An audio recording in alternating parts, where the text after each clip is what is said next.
us on our event on raising capital today. We are so pleased to see you guys here. A massive thank you to Platform 9 for having us. This is actually in collaboration with the Startup Grind and Found and Flourish. I am the founder of Found and Flourish, Lara Sheldrake. We are a business network for women and non-binary people. We are based in Brighton, Worthing, but we run events all over the country, and we also have an online platform as well. We are on a mission to close the gender gap equivalent of 1.1 million missing businesses due to the fact that only 1 in 3 entrepreneurs are women, which is also missing out on £250 billion for the UK economy alone. So as you can see, a well-needed mission, and it's an absolute honour to be here today, also wearing my second hat, which is the Startup Grind, a role that I took over from Christina last year, so it's an absolute honour to have her back as a speaker.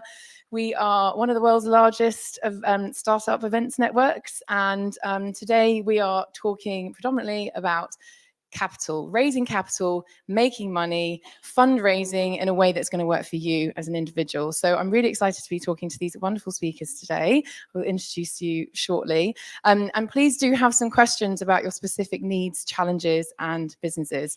A massive thank you to Silicon Brighton, who's joined us today, who'll be filming for us and streaming this live.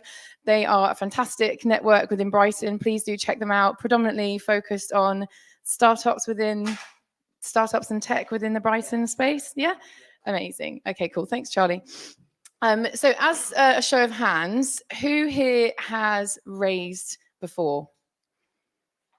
Great. Yeah, and you at the back. Yeah, own it. Who is currently looking to raise? Okay, fantastic. And who's completely new to this industry? Okay, great. Well, look, there's something here for everyone today, so that's brilliant. Thank you very much.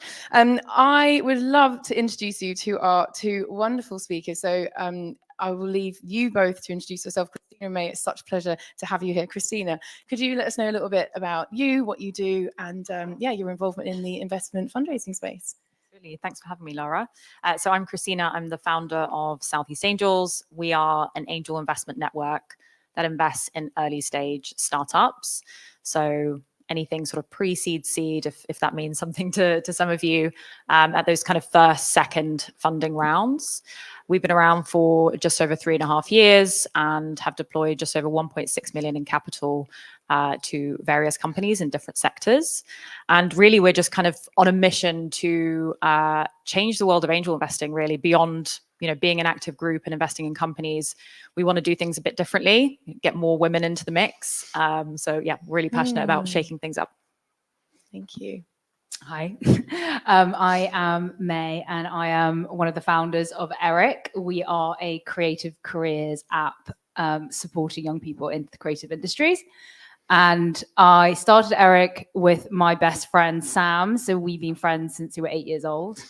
And we both really wanted to get into the creative industries when we were younger and faced loads of barriers. My parents are Asian immigrant parents, and they didn't understand the creative industries. They were like, there's no money in it. You're not going to get a job there. So I ended up becoming an accountant, so very non-creative. But we always just saw that there was a need for disruption in the education space, and especially careers, and especially the creative industries. So we, I guess, are accidental founders. Like, I don't think we actually wanted to be founders. We just had a problem that we really wanted to solve. So we actually started as an events company and just grew organically. And then the pandemic hit, so we had to put a pause on that. And we decided then to launch our kind of tech platform, which is an app. Again, no technical experience, don't know anything about building an app. And then we raised investment, and to date, we've raised nearly $1 million in investment. Well done. Awesome. Thank you so much.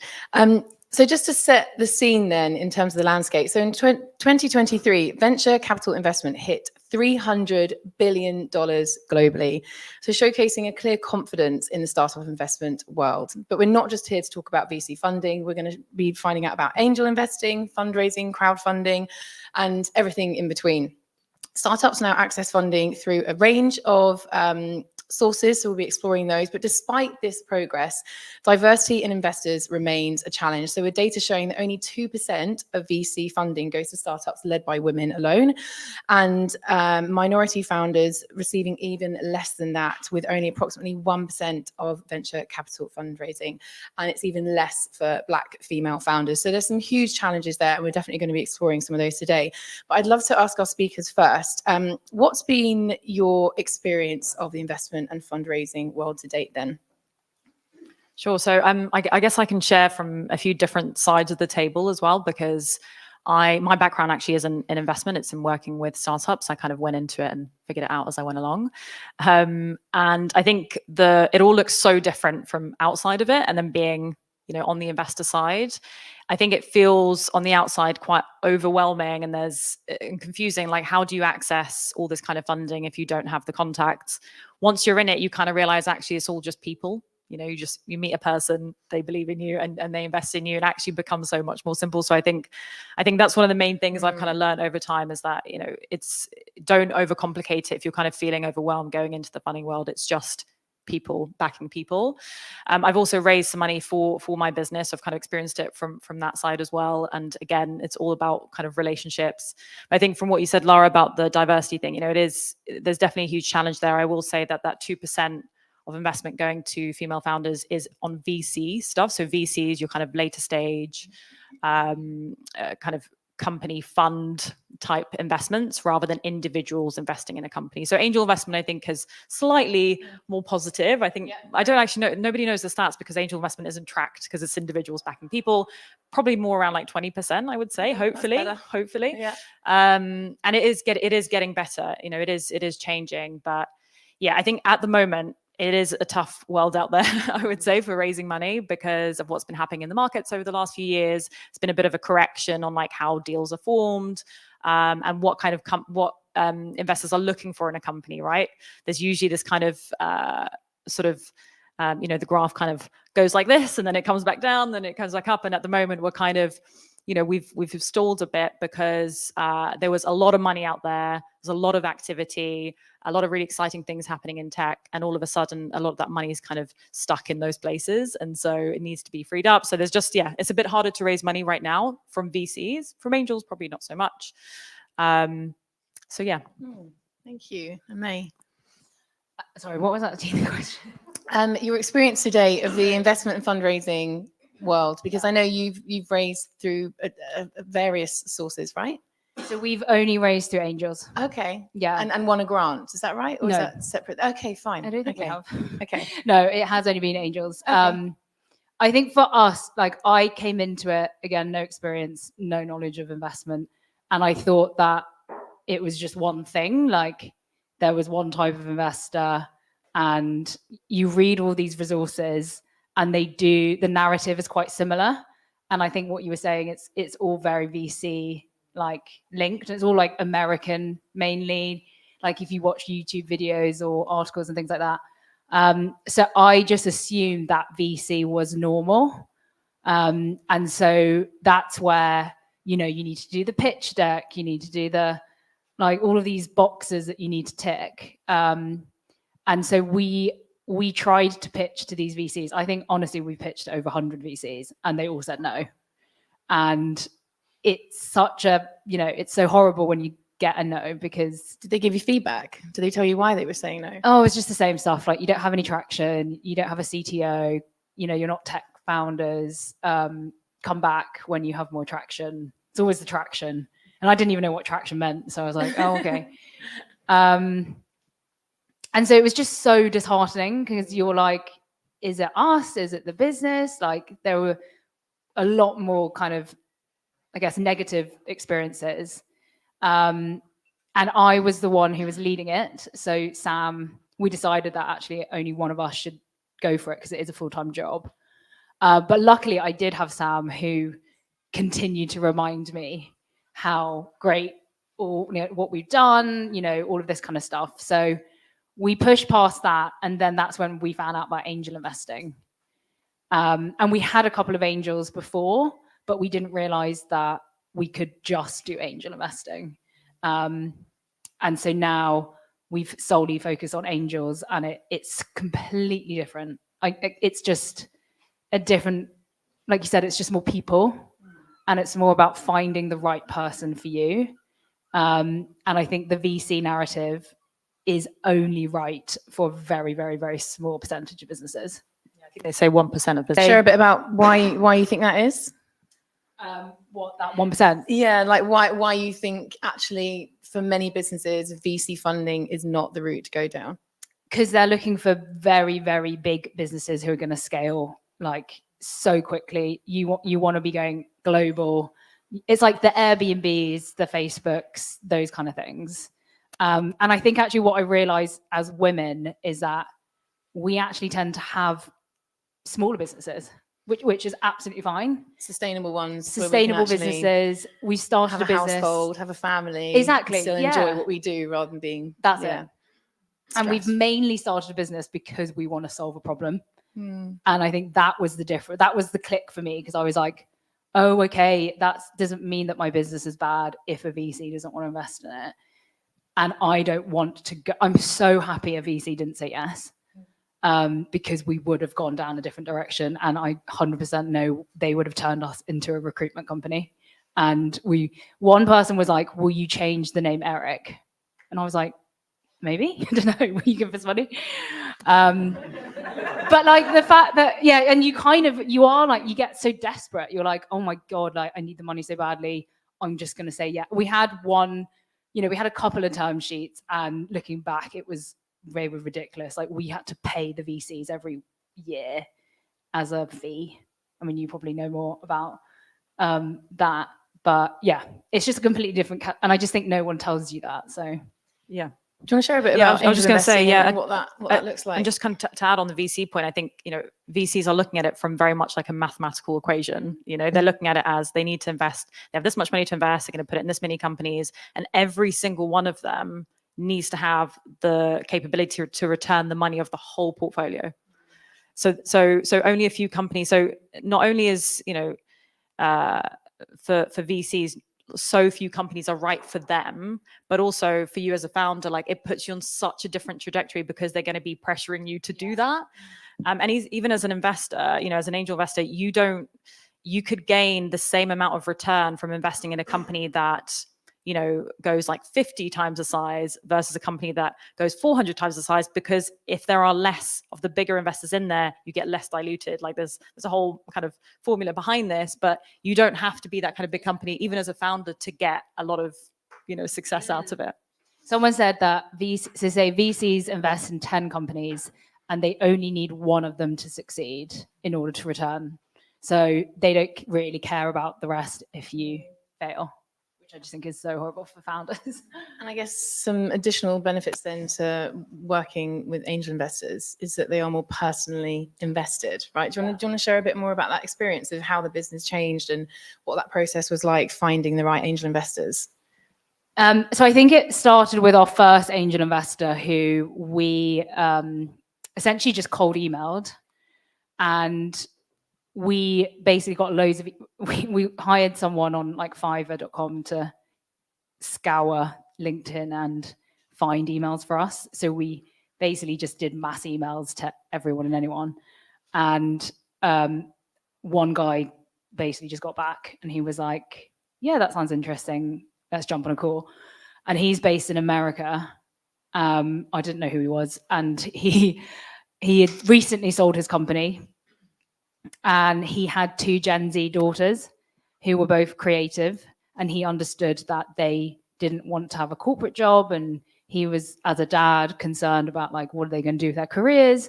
So when we told him our story and why we're doing what we're doing, he was like, I get it, I love it, and he invested 70,000.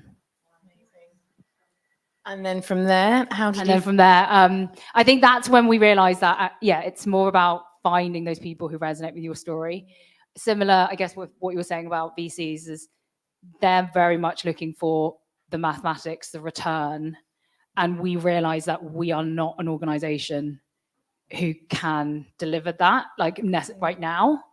And so we saw that the advantage for us was trying to find people who understood our story.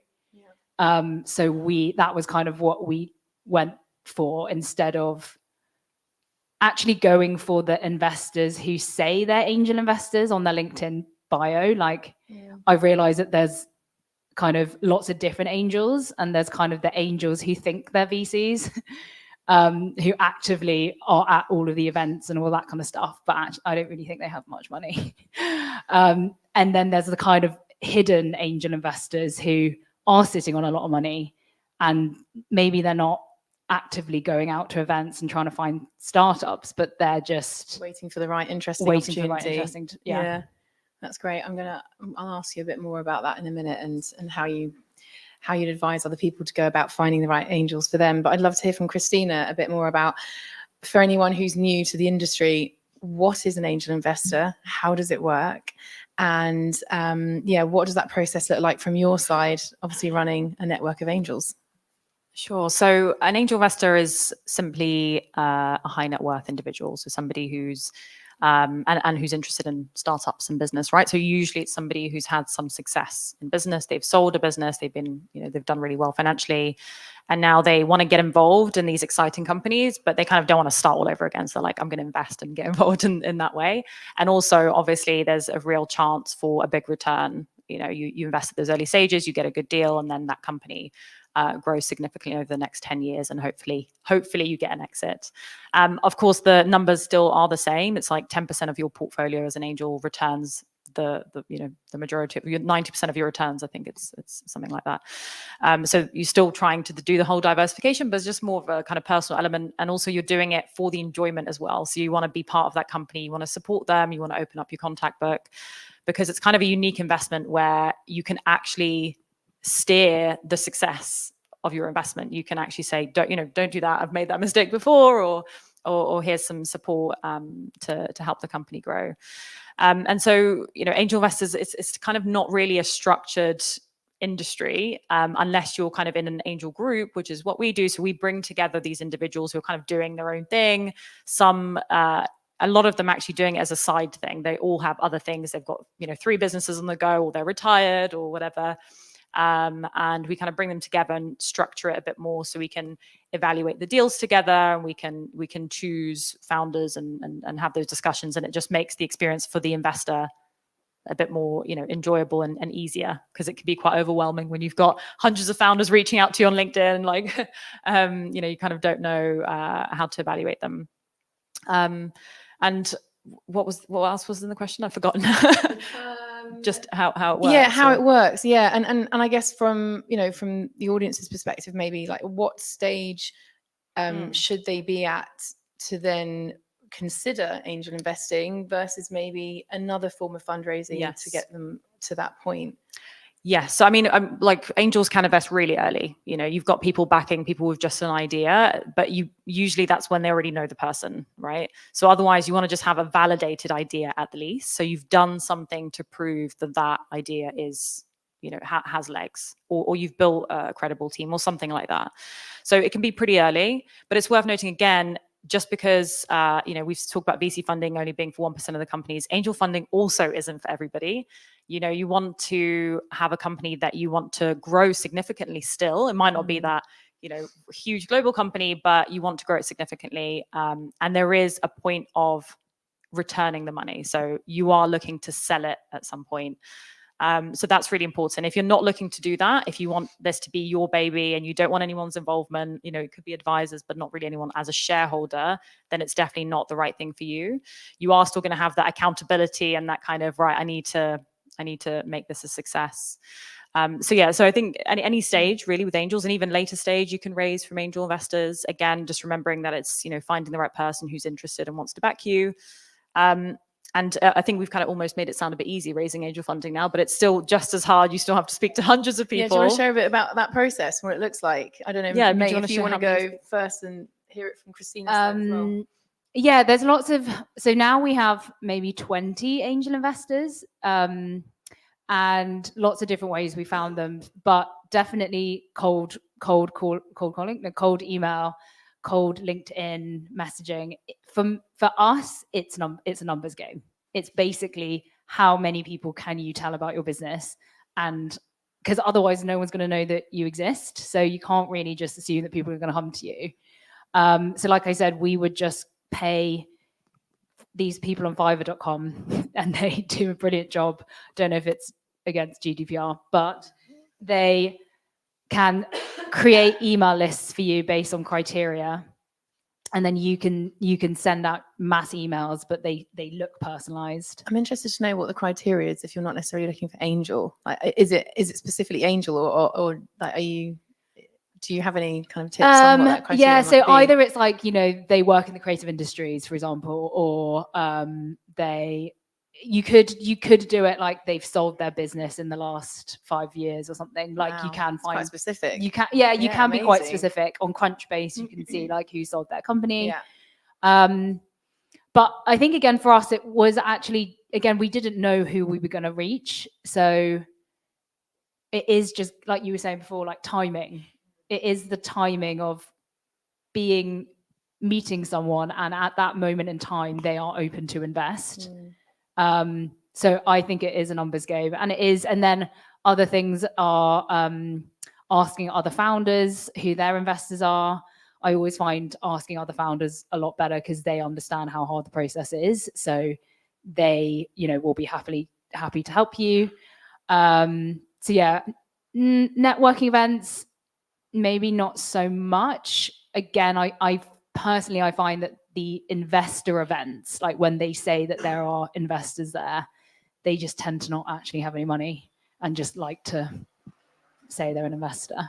But I think it is definitely, it's also just being really confident about your idea. I think people have invested because of Sam and I and our energy, and every time we pitch about Eric, it is like acting. You have to like kind of give it a performance, and like you've pitched about your business 10,000 times and you are so tired of telling everyone about your story.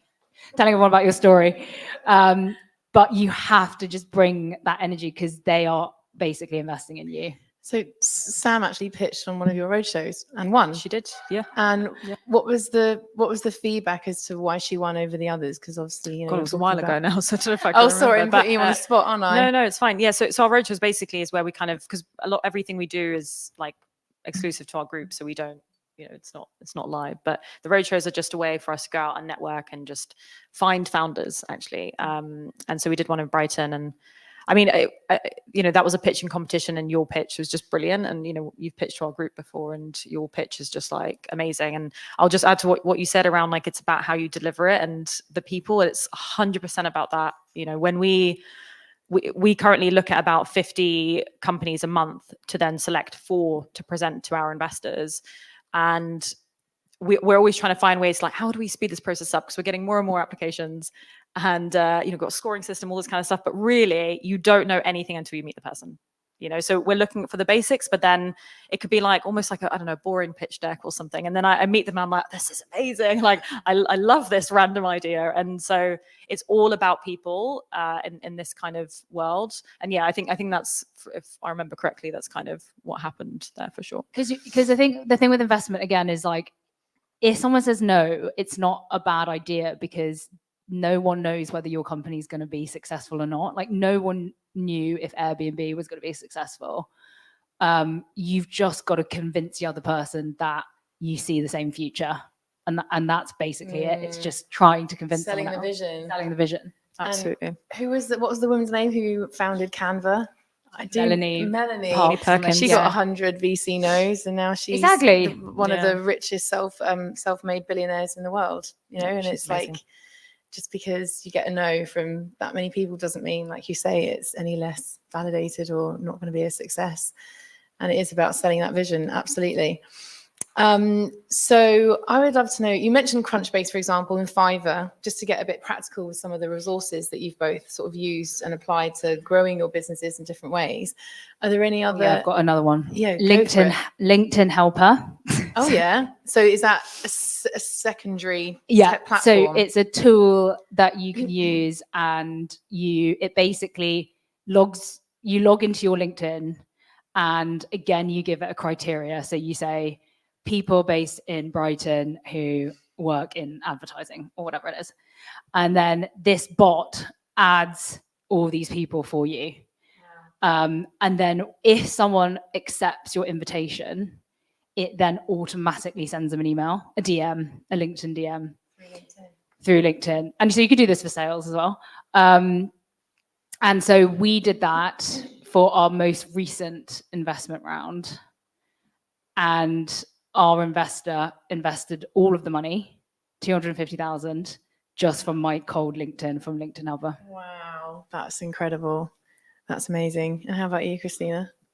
Sure. So I guess in terms of like finding investors, you know, there's the way of finding people individually. So finding the individuals, but also there's pretty much a group for every kind of sector, every city in the UK. So if you're looking to go and pitch to a group of investors that have already been vetted and you know that they're high net worths, then looking for groups is a really great way to do it. And there's a website called the UK Business Angel Association, which has a directory of all the groups in the UK, and you can filter them by their interest, their location, and kind of find one that's right for you. And I get a lot of questions around just like raising from angels, and it's kind of we don't provide that as a service. So I've put together a guide called raisefromangels.com, where I've just, every time someone asks me a question, I've just added some info on there. So if anyone, yeah, brilliant. What's it called again? Raisefromangels.com. Raise from Angels. Brilliant. Thank you. So we've touched on this a little bit, but I'd love to explore some of the misconceptions of fundraising.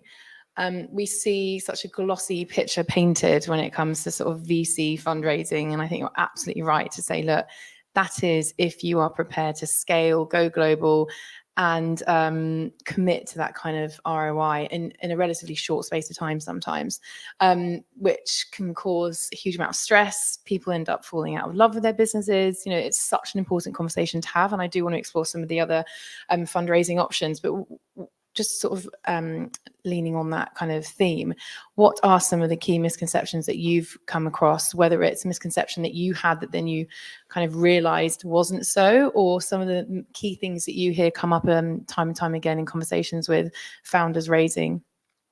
I'll start with May. I think like for me, you always hear other people raising, and you see it on LinkedIn or what is it, TechCrunch and all those magazines, and you think that again raising money means that your business is good, but you haven't actually done anything. You've just raised the money. Like you haven't actually. Then the hard work begins. Yeah, the hard work begins. But I think there's a culture of raising money seems to be success equals success. So I think for us, again, I'm so happy that the VCs said no, because we've actually had the time. We had to be more resourceful, and we had to, you know, not spend so much money and be more profitable, or like become profitable. You know, we're not profitable yet, but we're revenue generating, and we're actually building a sustainable business instead of just trying to raise money and then trying to work out what you do. So now that's so key, isn't it? The sustainable piece. Oh, so yeah, you want to raise the money when you actually know what you want to do with it. I think so many people raise money and then just spend it on, because they have to. They've got the money, they need to spend it without really considering how they're going to build a sustainable, profitable business. And the money goes quick. Yeah.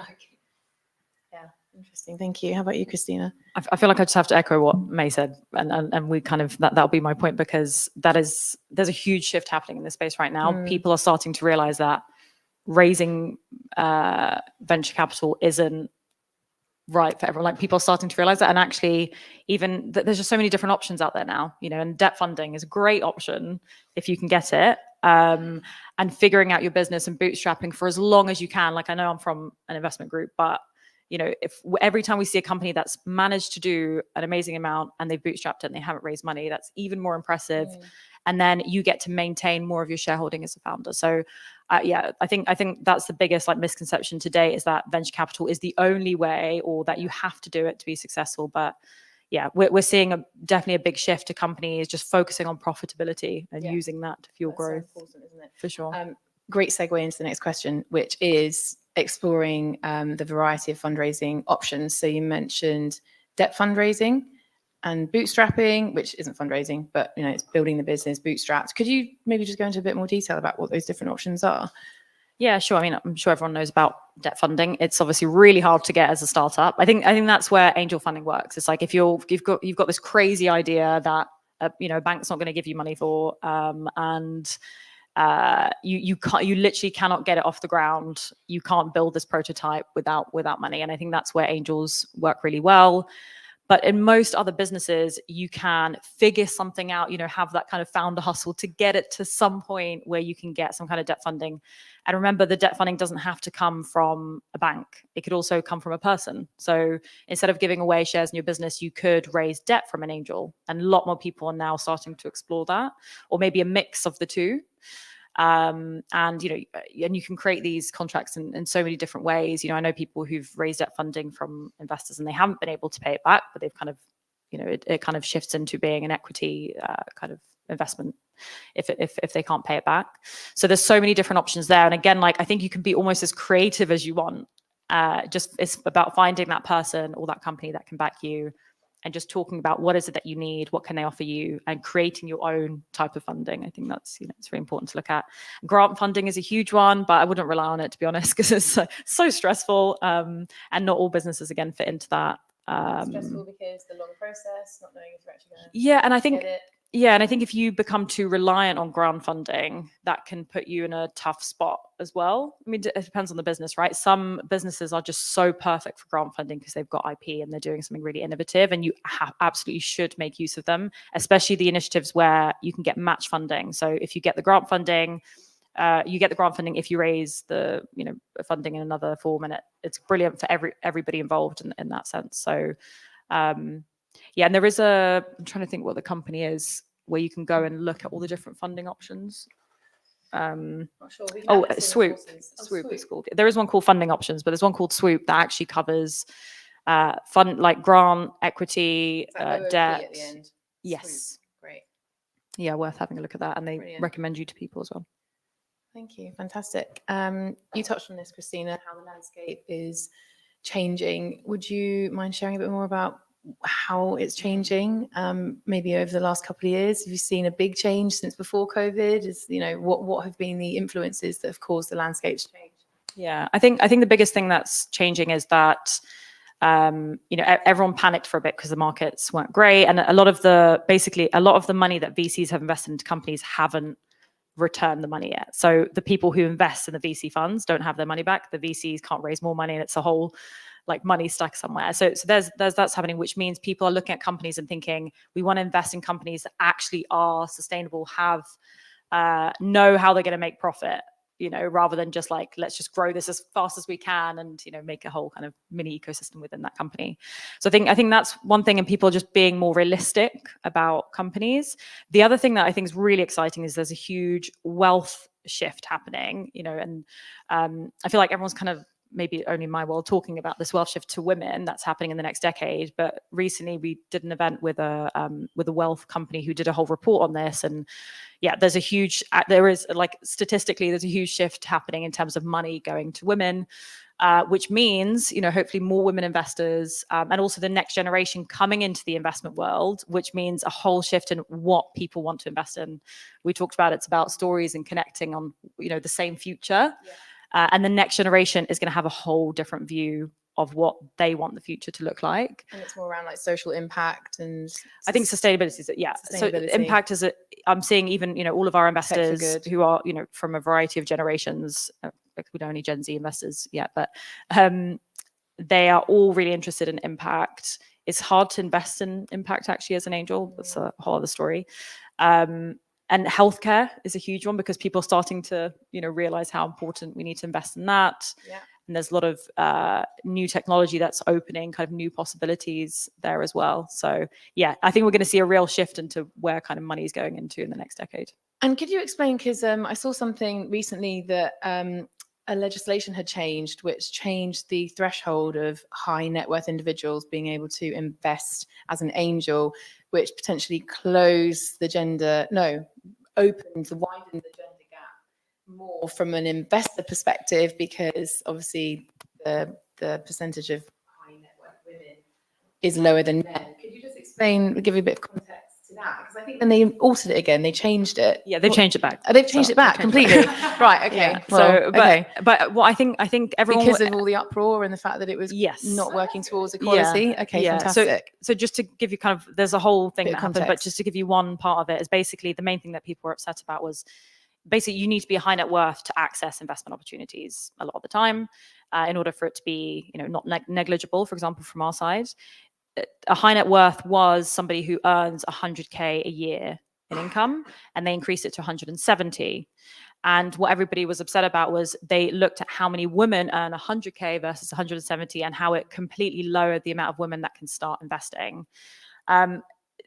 You can look at it from so many different directions. I don't think, like, nobody can stop you from investing. Like, anyone can do whatever they want. It's more companies like us aren't allowed to show things to you. So, kind of self-declare as a sophisticated investor instead. So there's a whole other story to it. But I think the main thing that it showed was that women are earning way less than men. I think that's the bit that I was quite shocked about. I think in Northern Ireland there was only one woman that qualified as a high net worth.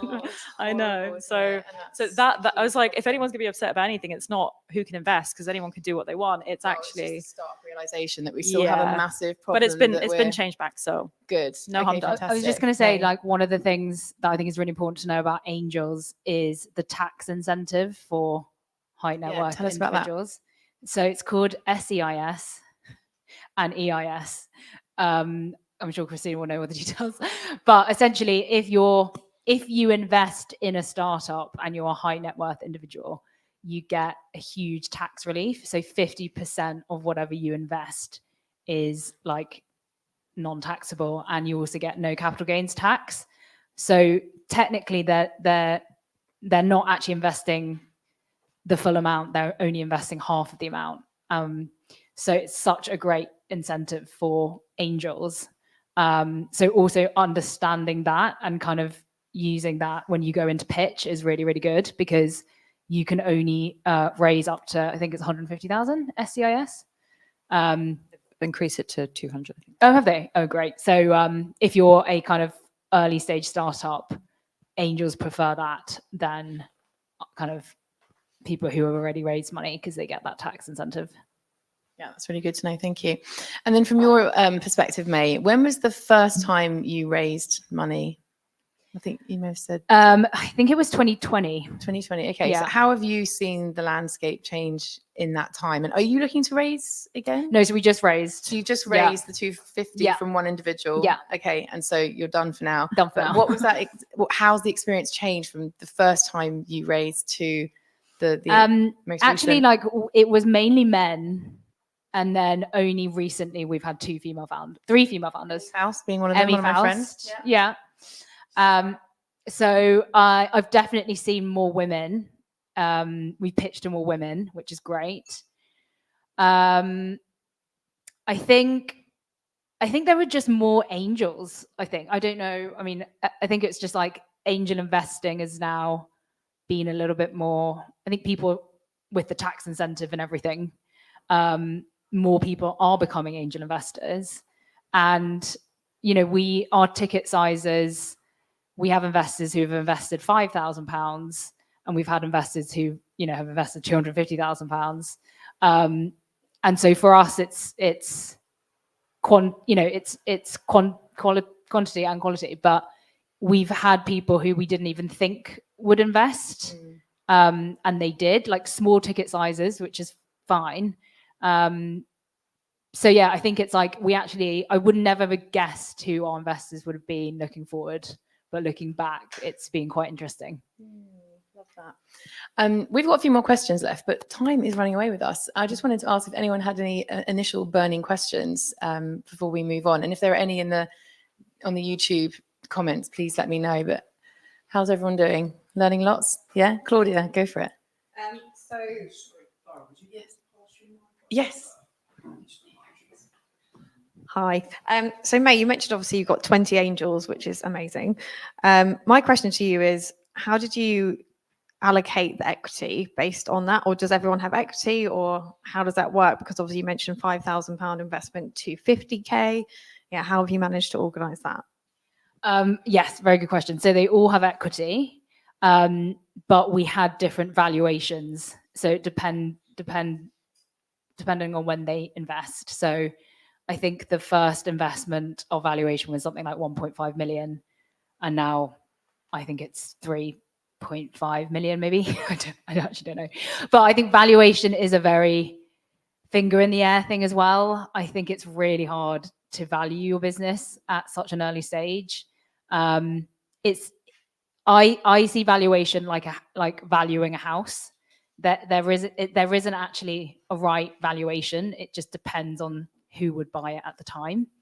So, you know, if I'd raised like 5 years ago, I think we could probably get a valuation of like 10 million, but now the valuations are very like much lower. And to be honest, there wasn't a process about what I just kind of, to be honest, said a number and see what the reaction was. It's kind of as about that. Not really. I think it's just practice. I think you pitch so many times that you are then just confident enough to say a number. And if someone says no, then you're like, okay, what about this? And so it's just a negotiation. But I think I definitely, as a female, felt like I needed to like understand exactly what feel like you're confident in saying, I can't wing it, basically. But I think in those scenarios, you just have the confidence to realize that everyone is winging it and you really don't know what your valuation is.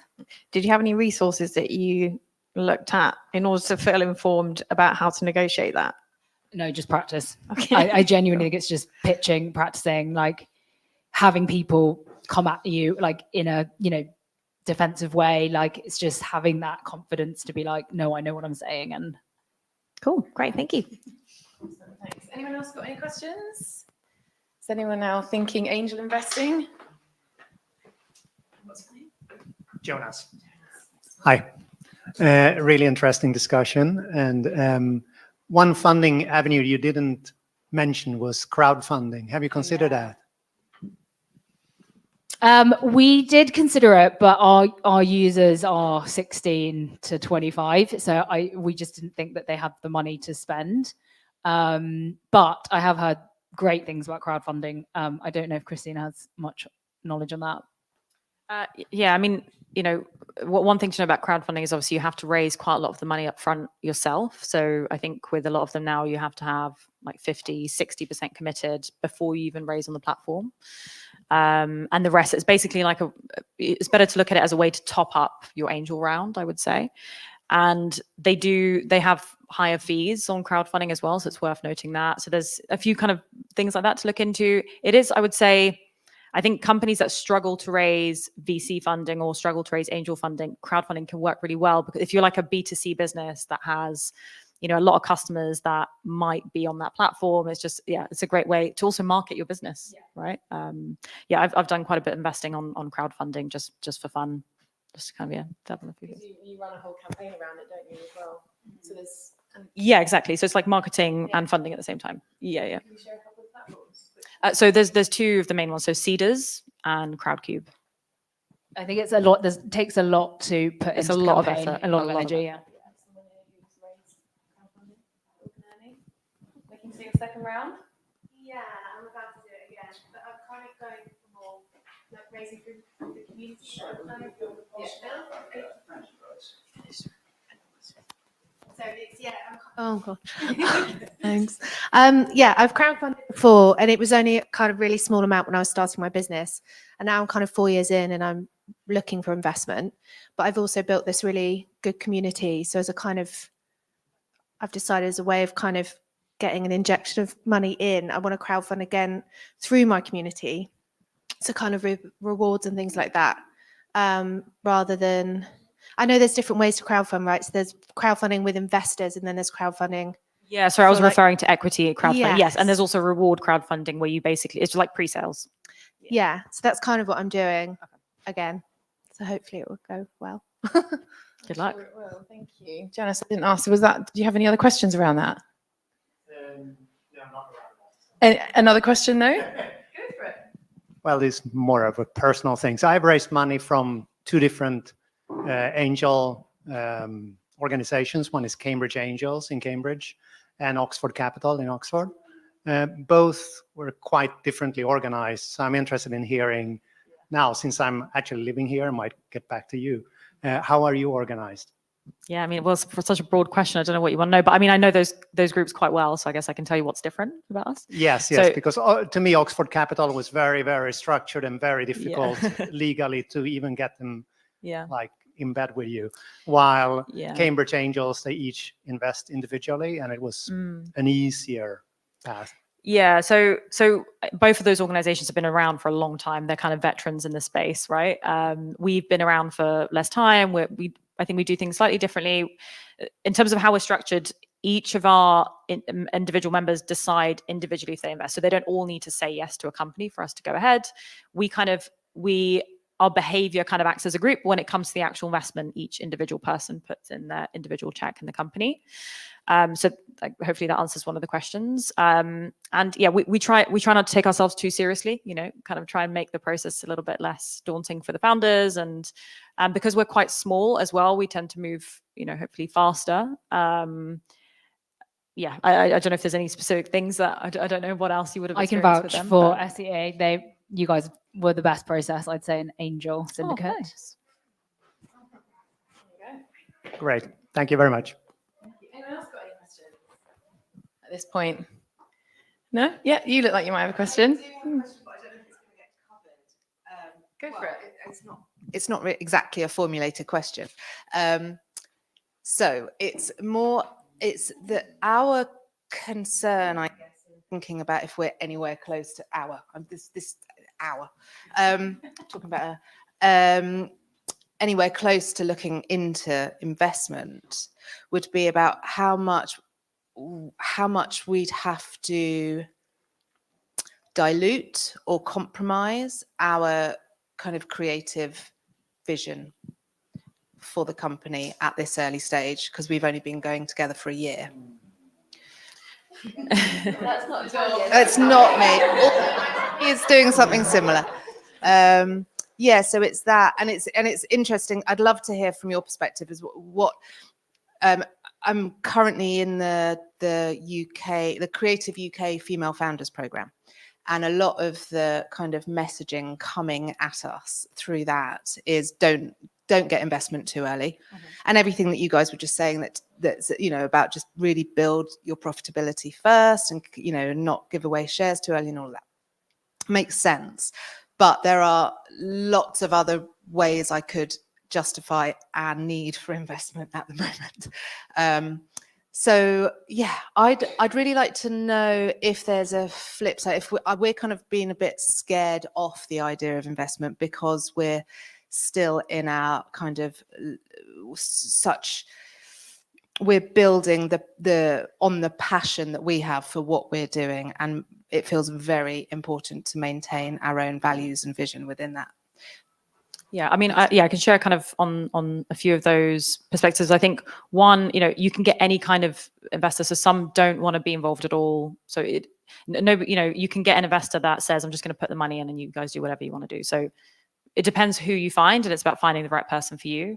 But I will also say, it's important to, again, remember that equity investment isn't for everyone. So just needing finance isn't a reason to raise investment. It's good to look at it as it has to be an investment opportunity, right? What is the opportunity for the investor? Not just they're going to give you funding and hopefully they get it back, but there has to be an opportunity. And otherwise, why are they going to invest? Because there's so many different things angels can invest in. Why is this an opportunity for them? So you need to think about that. And maybe that's not right for you. And maybe you just need finance, and that's a different thing. That's debt funding. And it, again, could be from an individual. That doesn't affect your vision or trajectory at all. Hopefully that answers it a bit. And maybe, I don't know, May, if you want to add. Yeah, I think a lot of we don't have any investors who are breathing down our necks, and I would happily, meet up with all of our investors, and we have very good relationships with our investors. So we're very lucky in that regard, in that we chose the right people. So it definitely is finding the right investor for you, and not all investors are scary. So there are some really nice ones out there who genuinely care. And I think you will know, it is a bit of a gut feeling. You do have to trust them because you are essentially getting into bed with someone you don't know. So there is a level of trust there. But I think you do have this. For us, we kind of had this gut feeling, and we were like, yeah, these are the right people. But I think it sounds like you're in a lucky position where you're not desperate, and that.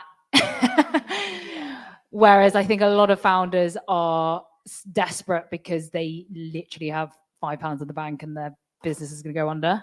So if you have some, the fact that you're not raising and you've still got a successful business is great. So you could kind of wait until you find that right person. Thank you. So for anyone starting out on their fundraising journey, Jess was just talking about having a community already, and I think that's really beneficial when you're proving the validity of your business and the idea, and already having people that are going to be advocates for you. But do you have any advice around some of the key things you think they should kind of have in terms of their ducks in a row before they go for fund? I know you said that obviously you can just have an idea, but what are the kind of key tips that you'd want people to leave with if they are at the start to kind of get things going? Christina? So, I mean, obviously you want to have a plan of what you're going to do with the money. If you're going to raise money, as May said, you need to know exactly what you're going to do with it, and not just a rough plan. Like an investor, if you're going down the investment route, they're going to want to see a detailed spreadsheet plan of what you're going to do with the money, and how your business looks as you inject that money into the business. How will it change the trajectory of the business? So yeah, you want to have a bit of a plan there. And then I think in order to actually successfully raise, building relationships with people, so being prepared for that journey of it's going to be hard work. You're going to have to do a lot of schmoozing, a lot of pitching, and that's going to take a lot of energy. So just being prepared for that. And one thing I always say to people is like, figure out what the headline of your business is. So investors look at so many different things, and I get a lot of cold emails from founders, and I actually quite like that approach, kind of. So I do respond to them occasionally, not all of them. And usually the thing that stands out that makes me reply is some sort of headline, not what they do or like what they've done, but like, what's this like really, what's the hook, So one of the companies we invested in actually, and I think I've said this to them, that their pitch deck wasn't great when I first looked at it. But the thing that pulled me in to have a call with them was that they said that they've created basically this new asthma inhaler that's going to increase drug delivery from 30% to 90%. I'm like, that's pretty huge. That's, pretty much changing an industry. And so that was the hook for them. For some people, it might be that you've generated this much revenue, or you're growing this much year on year. I think you had a good headline about, I think it was about the Gen Z market. Can't remember what it was, but do you remember what it was? No, can't remember what it was. We'll have to find it. But yes, I think have your headline about the opportunity for the investor to stand out. I think if I was to do it all over again, I definitely understand like how you're going to make money, because a lot of like we started as a social impact. We wanted to help young people, and we don't charge young people; we charge the businesses. So we had already got brands paying before we went for investment. And I think that just gives you the confidence to know how you're going to make money. You can make money, and you've done that without anyone's help, because that is your traction, or that is like what you're going into an investor with. If I was an investor and you came to me with an idea and you haven't tried to do the business yourself, that would look quite bad, because I think nowadays with the internet and just so many tools around you, like there's so much you can do yourself. And I think just proving that validation yourself, I would definitely start with that, because if you don't have a business, then at least earlier on than not. And then I would probably try and find an angel to give you maybe like 20,000 to 50,000 to just meet that idea out even more. Like you don't want to over raise, because again, you'll have all this money and then you don't know what to do with it. So I would just kind of do it in very, very small steps, so that when you do raise a big amount of money, you know exactly what the business model is, you know what you're going to spend it on, and you're going to make it a success. I don't know what the stats are, but well, I'm sure like lots of startups fail. Lots. It's not good. No, it's not good. I think in the kind of theory is that you invest in 10 companies, a few of them will definitely fail. The kind of one of them will do well, and hopefully return the whole portfolio, and then the rest will kind of return the same amount that you invested, hopefully. So I mean, and obviously eventually a lot of those companies then go under. So yeah, it's a tough world out there. Yeah. But that's why that sustainability and profitability is so important, 100%, because so you don't want to be important. relying on something else consistently. Like, create something that works. No, exactly. And then I think you're then in control, you're more confident. And so you can go into those investor meetings and take control. I think there were so many times where I gave the investor the control and I thought that they knew more than me. And that's when I guess all of the negative, kind of emotions come in and you feel rejected and all that kind of stuff. But actually, if you're going in and saying and feeling like this investor should be lucky to be in a room with me and hear my business idea, because I know my business is going to be so good because of X, Y, Z, and I can see the future, it's going to be like this. If they don't get it, then I leave the room. Yeah, that's powerful. Yeah. And I think then really there's a benefit in that network piece and people buying into people, trusted people around you who have believe in you and have validated that idea. So you go in with almost like these cheerleaders behind you, knowing, well, if this guy or woman says no, I know it's worth carrying on because you've got people by your side who believe you, believe in you. Yeah. Who do you surround yourself with? Those people, family, friends who just can constantly remind you. Yeah. Definitely. Thank you for that. That's really interesting. So we've got a question from someone on YouTube, Mike, who's saying our biggest problem is that we're not taking wages yet, which means both myself and my business partner still have to have other jobs.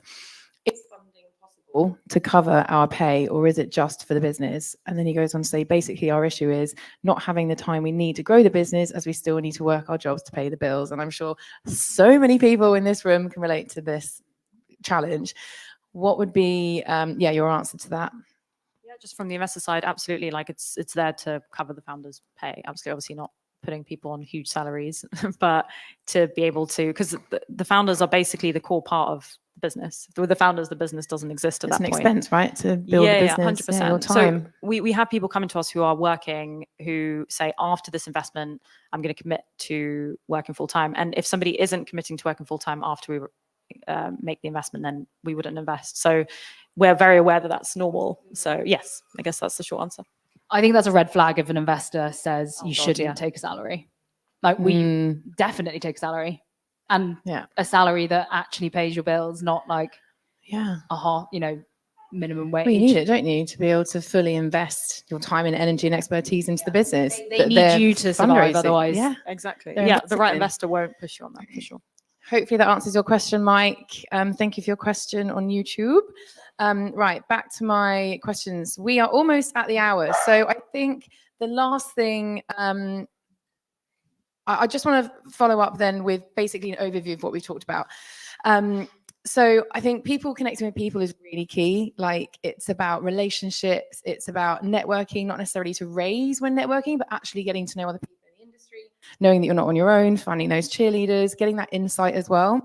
Gut feeling is obviously key. Like, we should never neglect gut feeling. And I think it speaks a lot, doesn't it? When you're in a situation that doesn't feel right, like, trust that gut feeling. And when it feels right, go for it. It's a numbers game, always, forever in business. It's always a numbers game. Love the resources that you shared. So I'm going to share those after for everyone as well with the replay. Have a plan, know how you're going to make money. This is obviously really key. Such a great piece of advice. That is essential, I think, for sustainable growth, which means that you're not going to burn out in the process. You can enjoy the process along the way. And the mistakes you make are probably smaller the mistakes than they would be if you were investing 100 grand into a part of the business.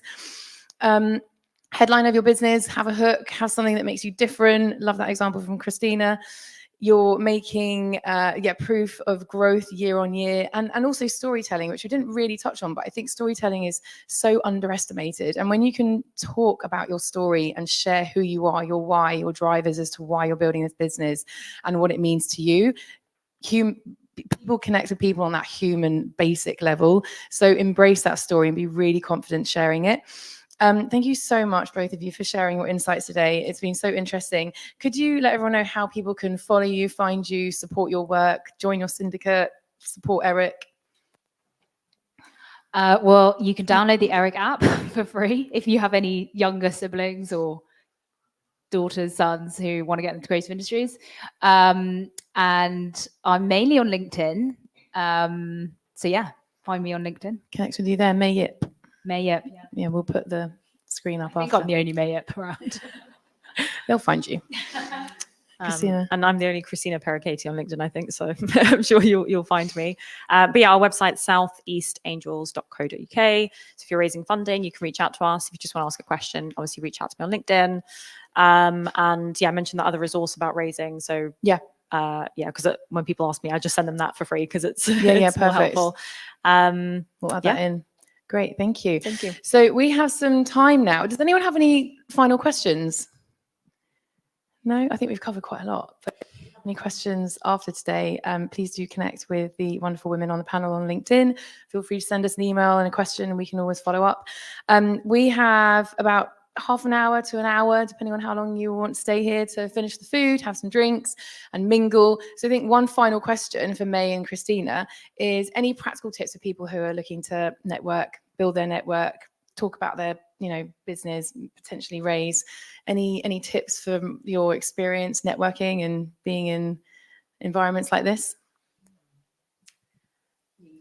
Yeah, I mean, May will probably say the same thing, like networking is like so important, and just finding the right people. And I think not underestimating people you meet that you might not be directly helpful to you right now, because it's usually, they introduce you to somebody. And so just, I think, know what you're looking for, be open to every conversation, and ask people for introductions. I think what I've noticed from when I used to run Startup Grind and we were kind of globally connected with the community in America is that in America, everyone is so good at networking. They're so good at asking for things as well, aren't they? Yeah, and it's more just so when you meet somebody, it's natural to be like, I'm going to intro you to this person.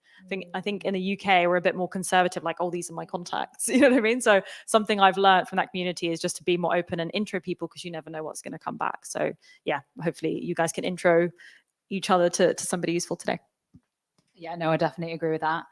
I think be comfortable talking about yourself. I hate to talk about myself and I wasn't very confident growing up. So I had to learn how to walk up to someone random in a networking event and just introduce yourself and just be confident about that and talk about your business. I would actually say practice your elevator pitch because you're going to have so many people be like, what do you do? And I think question. I've had 50, but the more you practice it and the more you try different things, you'll know which one is right when the other person reacts as well. Yeah. better. Yeah, I love that. That's a great tip. I think I'd just add, have an ask. We're really bad at asking and saying that I need help with X, Y, and Z. So if there's an ask or someone that you're looking to connect with or some kind of support, then yeah, don't be afraid to ask. Thank you so much, May and Christina. Massive round of applause. Thanks, Lara. And thank you to Platform 9 for hosting us, Silicon Brighton for making this possible for everyone who's joining us online. And thank you everyone for being here. Thank you. Please enjoy the refreshments.